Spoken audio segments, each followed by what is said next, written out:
আয়াতুল কুরসি পড়ে হাতের মধ্যে জোরে জোরে 3টা তালি দিলে তালির আওয়াজ যত দূর যাবে ততদূর চোর ডাকাত বা শয়তান আসতে পারবে না। এটা কতখানি সত্যি? যেরমে কোরআন শরীফ থাকে সেরমে টিভি চালানো যাবে কি না? টেবিল চেয়ারে ভাত খাওয়া যাবে কি না? নামাজে হাঁচি আসলে কি আলহামদুলিল্লাহ বলতে হবে? অজু করার সময় কেউ সালাম দিলে কি জবাব দেওয়া যাবে? কোরআন শরীফ ভুলবশত পা ঠেকলে করণীয় কি? আজানের সময় মাথায় কাপড় দেওয়া কি আবশ্যক? অজু করার সময় আজানের জবাব দেওয়া যাবে কি? ওমরার কথা বলে বিদেশে গিয়ে যারা আয় রোজগার করে তাদের ইনকাম হালাল হবে কিনা? মামাতো বোনের মেয়েকে বিয়ে করা জায়েজ হবে কি না? আমি বেকার, অনেক হতাশা থেকে কিভাবে মুক্তি পাবো? প্রিয় দর্শক, আমরা যে সমস্ত প্রশ্নগুলো ইতিমধ্যে আমাদের কাছে চলে এসেছে সেগুলোর উত্তর দেওয়ার মাধ্যমে আমাদের আজকের এই পর্ব শুরু করি।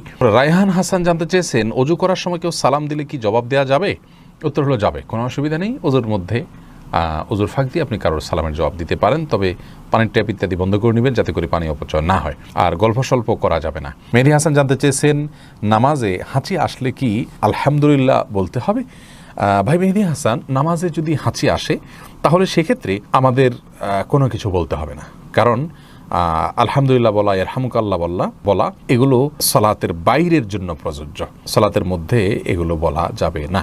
এরপরে এমডি মুজাহিদুল ইসলাম আপনি জানতে চেয়েছেন, কোরআন শরীফ ভুলবশত পা ঠেকলে করণীয় কি? কোরআনে কারীম এখানে যদি ভুলবশত পা লেগে যায় বিশেষ কোনো করণীয় নেই, তবে সাবধান থাকতে হবে কোরআনের প্রতি অসম্মান যাতে ইচ্ছা অনিচ্ছা না হয়, বাস, এছাড়া বিশেষ কোনো করণীয় নেই। জিয়াউদ্দিন জানতে চেয়েছেন, ভাগিনা ভাগ্নিকে আব্বু আম্মু বলে ডাকা যাবে কিনা? অসুবিধা নেই, এটা সে অর্থে প্রকৃত অর্থে আব্বু আম্মু বলা হয় না, যার কারণে ইন্নামাল আমালু বিন্নিয়াত, তাদেরকে মানে আব্বু আম্মুর মতো মানে শ্রদ্ধার স্নেহের সেই জায়গা থেকে বলা যেতে পারে, কিন্তু পরিচয় দিয়ে আব্বু আম্মু তারা আমার বাবা মা এরকম কোনো পরিচয় তো আপনি দিচ্ছেন না, যদি দিতেন তাহলে সেক্ষেত্রে এটি গুনাহের কারণ হতো। রূপালী বিনতে জামাল আপনি জানতে চেয়েছেন, ফাঁকা দাঁতে ক্যাপ লাগালে বা নকল দাঁত লাগালে অজু হবে কিনা? উত্তর হলো হ্যাঁ, অজু হয়ে যাবে। দাঁতের প্রতিটি চিপায় ফাঁক করে আপনাকে পানি পৌঁছাইতে হবে, তার জন্য কসরত করতে হবে, এরকম কোনো কথা নেই, আর এটা কোনোদিন সম্ভব নয়। প্রত্যেকটা দাঁতের মধ্যবর্তী যে চিপা আছে সেখানে পানি পৌঁছানো এটা কোনো সহজ কাজ নয়, অতএব এটা শরীয়ত আমাদেরকে নির্দেশ করেন। আল হারজু মাদফু, ইসলামী শরীয়তের একটা মূলনীতি হলো যে জিনিসটা আমাদের জন্য খুব কষ্টকর হয়, যে জিনিসটা আমাদের জন্য খুব ঝামেলার হয়ে যায়, সেটা কিন্তু ইসলাম আমাদেরকে করতে বাধ্য করে না। ফজলে রাব্বি জানতে চেয়েছেন, ওমরার কথা বলে বিদেশে গিয়ে যারা আয় রোজগার করে তাদের ইনকাম হালাল হবে কিনা? যদি যে কাজটা করছেন সে কাজটা হালাল কাজ হয়, হারাম কোনো কাজ করছেন না, তাহলে সেখান থেকে উপার্জিত অর্থ তার জন্য হালাল হবে ইনশাআল্লাহ। তবে তিনি ধোঁকা দিয়েছেন, প্রতারণা করেছেন, তার জন্য তিনি কবিরা গুনাহ করেছেন, এবং এই কবিরা গুনাহ থেকে তওবায়ে নাসুহা করে ক্ষমা চাওয়ার আগ পর্যন্ত ক্ষমা হবে না। আমরা মনে করি যে অপরাধ একটা করে ফেলি পরে মাপ চাই নেব, এটা আসলে কোনো তওবা না। অপরাধ করার পরে লজ্জিত হয়ে নিজের আপনজনকে ভুলে হত্যা করে ফেললে মানুষ যেরকম সারা জীবন সেই পাপের জন্য প্রায়শ্চিত্ত করে, সেরকম প্রায়শ্চিত্ত করতে হবে, এটা হবে তওবা ইনশাআল্লাহ। তখন আল্লাহর কাছে সেরকম গুনাহ থেকে আপনি মুক্তি লাভ করতে পারবেন। অতএব হারাম হয়ে যাবে না পুরো উপার্জন, কিন্তু তওবা করতে হবে। ফাতেমা আক্তার নীলা আপনি জানতে চেয়েছেন, সূরা ইয়াসিন পড়লে মনের আশা পূরণ হয়, এটা কি সত্য? কোন ফাতেমা সূরা ইয়াসিন পড়লে মনের আশা পূরণ হয় এরকম কোনো কথা রাসূল করিম সাল্লাল্লাহু আলাইহি সাল্লামের কোনো হাদিস থেকে আমরা জানি না, এটা সঠিক নয়। সাইফুল ইসলাম আপনি জানতে চেয়েছেন, অজু করার সময় আজানের জবাব দেওয়া যাবে কি? অজু করার সময় আজানের জবাব দেওয়া যাবে যদি আপনি অজুর ফাঁকে দিয়ে ফেলতে পারেন, কোনো অসুবিধা না থাকে, পানি অপচয় না হয়, ফাঁকে দিয়ে ফেলতে পারেন। অজুর সময় তো বিশেষ কোনো দোয়া নেই, অতএব মুখে আপনি সে আমলটা করতেই পারেন। অজুর হাত ধোয়ার সময় এক দোয়া, মুখ ধোয়ার সময় এক দোয়া, পাও ধোয়ার সময়, মাথা মাসা করার সময় এক দোয়া, এরকম বিভিন্ন দোয়ার কথা আমরা জানি, সেগুলো বিশুদ্ধ হাদিস দ্বারাই প্রমাণিত নয়, যার কারণে অজুর ফাঁকে আপনি আজানের জবাব দিতে পারবেন। মেহেদী হাসান জানতে চেয়েছেন, বিয়ের সময় শ্বশুর খুশি মনে কিছু দিলে নেওয়া যাবে কিনা, বলবেন দয়া করে। খুশি মনে দিলে নেওয়া যাবে, কিন্তু খুশি মনটা বোঝা আসলে খুব জটিল, যে খুশি মন কখন হবে। আমাদের সমাজে কিন্তু শ্বশুররা কালচারের কারণে বলে খুশি হয়ে দিছি, আসলে তিনি কতটা খুশি হয়ে দিয়েছেন তার যদি বিষয়টা যদি আপনি নিশ্চিত হতে পারেন তাহলে সেক্ষেত্রে আপনার জন্য এটা অবশ্যই গ্রহণ করা জায়েজ হবে। এরপরে ফারহানা হক দিবা আপনি জানতে চেয়েছেন, ফরজ নামাজের সিজদা কি বাংলা দোয়া করা যাবে? উত্তর হলো না, ফরজ নামাজ সিজদা বাংলা দোয়া করবেন না। এমনি সাদ্দাম হোসেন জানতে চেয়েছেন, আমি বেকার, অনেক হতাশা থেকে কীভাবে মুক্তি পাবো? ভাই, হতাশা থেকে মুক্তির জন্য আল্লাহর প্রতি ভরসা করতে হবে, এবং আল্লাহ রাব্বুল আলামিনের নিরাশার মধ্যে কীভাবে তিনি আলো মানুষের মধ্যে সৃষ্টি করেন, আলো দেখান মানুষকে, সেই ঘটনাগুলো পড়বেন এবং মোটিভেশনাল স্পিচগুলো শুনবেন, সেই সাথে সিরিয়াসনেসের সাথে কাজ করবেন। আমরা অনেকেই হতাশ হয়ে বসে থাকি, চেষ্টা ছেড়ে দিই। আমাদের চেষ্টা অব্যাহত থাকতে হবে, পরিশ্রম থাকতে হবে, অধ্যবসায় থাকতে হবে, উদ্যম আমাদের মধ্যে থাকতে হবে। সফলতা ইনশাআল্লাহ পদচুম্বন করবেই। অল্প হোক বিস্তর হোক সফলতা আমরা দেখবো ইনশাআল্লাহ, যদি আমরা সেভাবে কাজ শুরু করি। বেশিরভাগ মানুষ হতাশ হন, তাদের একটা বড় অংশ আপনার যে বিশেষ করে বেকার হতাশ, তারা কিন্তু আপনার সঠিকভাবে পরিশ্রম করেন না। অনেকে ইগো প্রবলেমের কারণে বিভিন্ন কাজ করতে পারেন না। এগুলো সবগুলো ছেড়ে ছুড়ে দিয়ে হালাল উপার্জনের জন্য চেষ্টা করতে হবে। আল্লাহ তাআলা ইনশাআল্লাহ বারাকা দিবেন। এমপি মাহমুদ জানতে চেয়েছেন, মামাতো বোনের মেয়েকে বিয়ে করা জায়েজ হবে কি না? মামাতো বোন সে আপনার মাহরাম নন। যেখানে মামাতো বোনকেই সরাসরি বিয়ে করা জায়েজ আছে, সেখানে মামাতো বোনের মেয়েকে তো অবশ্যই বিয়ে করা জায়েজ আছে, কোনো অসুবিধা নেই। জাহানারা জিনাত জানতে চেয়েছেন, আজানের সময় মাথায় কাপড় দেওয়া কি আবশ্যক না বোন? আজান হলে মাথায় কাপড় দিতে হবে এমন কোনো কথা নাই, এটা আমাদের সমাজে প্রচলিত একটি ধারণা মাত্র। মোসাইব আহমদ জানতে চেয়েছেন, ছোট বাচ্চা মোবাইলে পেশাব করেছে, এখন মোবাইল ফোন পাক করার পদ্ধতি কি হবে?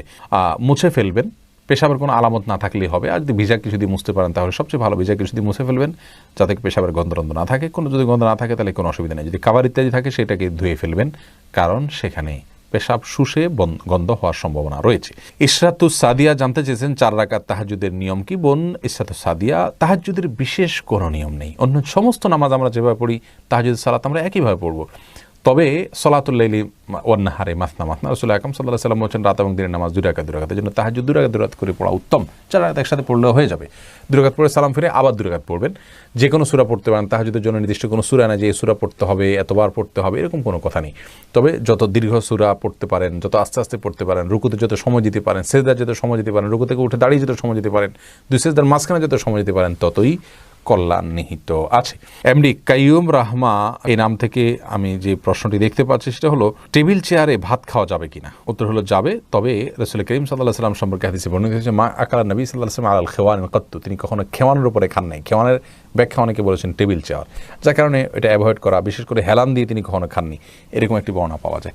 তো যার কারণে হেলান দিয়ে খাবেন না। যদি টেবিলে চেয়ারে বসেনও খুব আয়েশ করে আয়েশি ভঙ্গিতে খাবেন না, এটুকু খেয়াল করা জরুরি। বাকি এটা খেলে যে গুনাহ হয়ে যাবে ব্যাপারটি সেরকম নয়। আফিয়া খাতুন মুন্নি জানতে চেয়েছেন, উচ্চস্বরে হাসলে কি ওযু নষ্ট হয়ে যায়? না, উচ্চস্বরে হাসলে ওযু নষ্ট না, তবে নামাজের মধ্যে উচ্চস্বরে হাসলে ওযু নষ্ট হওয়ার কথা ইমাম আবু হানিফা রাহিমাহুল্লাহ বলেছেন।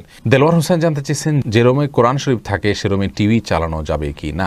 দেখুন, যেই রুমে কোরআনে কারীম থাকে সে রুমে টিভি চালানো, টিভিতে যদি হারাম কিছু প্রদর্শিত হয় সে রুমে চালানো গুনাহ, কোরআন না থাকলে সে রুমে চালানো গুনাহ হবে। অর্থাৎ হারাম জিনিস যদি প্রদর্শিত হয় সেটা সব জায়গাতেই দেখা গুনাহের হবে। তবে কোরআনে কারীম যদি থাকে তাহলে এটা কোরআনের প্রতি একটা অসম্মান হয়, যে কোরআনের সামনেই কোরআনের নির্দেশের অবলঙ্ঘন, সেটা সন্দেহভাবে এক্সট্রা একটা অবমাননা হয়, কোরআনের একটা অসম্মান হয়, সেটা আমাদের না করা উচিত এবং কোরআনের সম্মানার্থে অন্তত হারাম থেকে বেঁচে থাকার চেষ্টা করা উচিত। যদি করেন কেউ তাহলে কোরআনের অসম্মান হবে এবং গুনাহ হবে। জান্নাতুল ফিরদাউস আপনি জানতে চেয়েছেন, আয়াতুল কুরসি পড়ে হাতের মধ্যে জোরে জোরে 3টা তালি দিলে তালির আওয়াজ যত দূর যাবে ততদূর চোর ডাকাত বা শয়তান আসতে পারবে না, এটা কতখানি সত্যি? বোন জান্নাতুল ফিরদাউস, আয়াতুল কুরসি সম্পর্কে রাসূল করিম সাল্লাল্লাহু আলাইহি ওয়াসাল্লাম থেকে একাধিক হাদিস বর্ণিত রয়েছে এর ফজিলত এবং মর্যাদা প্রসঙ্গে। তার একটি মর্যাদার বিষয় এও যে যেই বাসায়, যে ভবনে বা যে বাড়িতে বা যে জায়গায় বসে আয়াতুল কুরসি রাতের বেলায় তেলাওয়াত করা হয় সেখানে আল্লাহ রাব্বুল আলামিন চুরি দাড়ি এগুলো থেকে তাদেরকে হেফাজতে রাখেন। অতএব আয়াতুল কুরসির এটি একটি ফজিলত বিশুদ্ধভাবে প্রমাণিত যে সেখানে আয়াতুল কুরসি পাঠ করলে আর চুরি হবে না ওই রাতে।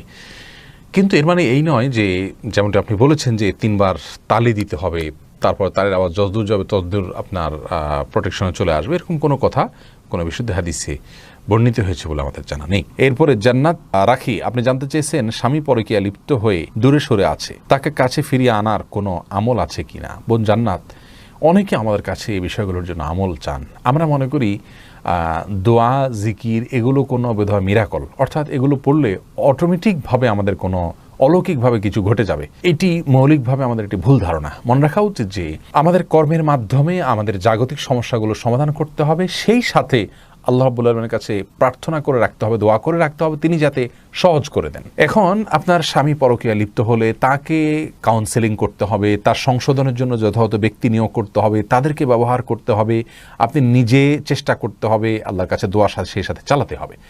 আপনি দোয়া করবেন আর অটোমেটিকলি তিনি সংশোধিত হয়ে যাবেন, ব্যাপারটি সেরকম নয়।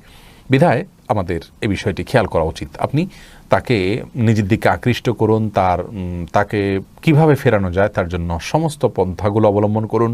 আল্লাহর ভয় দেখাতে থাকুন, যাদের মাধ্যমে বোঝালে সম্ভব হয় তিনি বুঝবেন, সম্ভাবনা আছে তাদের মাধ্যমে বোঝাবেন, এবং সেই সাথে আপনি নিজেকে আকর্ষণীয় করে তার সামনে তুলে ধরুন এবং আল্লাহ রাব্বুল আলামিনের কাছে দোয়া করতে থাকুন। সাধারণভাবে দোয়া কবুলের সময়গুলোকে আপনি কাজে লাগান এবং বিশেষ করে সূরা ফুরকানের আয়াত নম্বর ৭৪ শেষ অংশ আপনি পাঠ করবেন, রব্বানা হাব লানা মিন আজওয়াজিনা ওয়া যুররিয়াতিনা কুররাতা আয়ুন। আল্লাহ আমার স্বামী, আমাদের পরিবার সদস্য, আমাদের সন্তান সন্ততি, তাদেরকে আমার জন্য চোখ শীতল হয় এরকম মানুষ বানিয়ে দেন। ওয়াজআলনাল মুত্তাকিনা ইমামা, এবং আমাদেরকে মুত্তাকিদের ইমাম বানিয়ে দেন। এ দোয়া আপনি বিশেষ করে পড়বেন ইনশাআল্লাহ বিদিনিল্লাহ।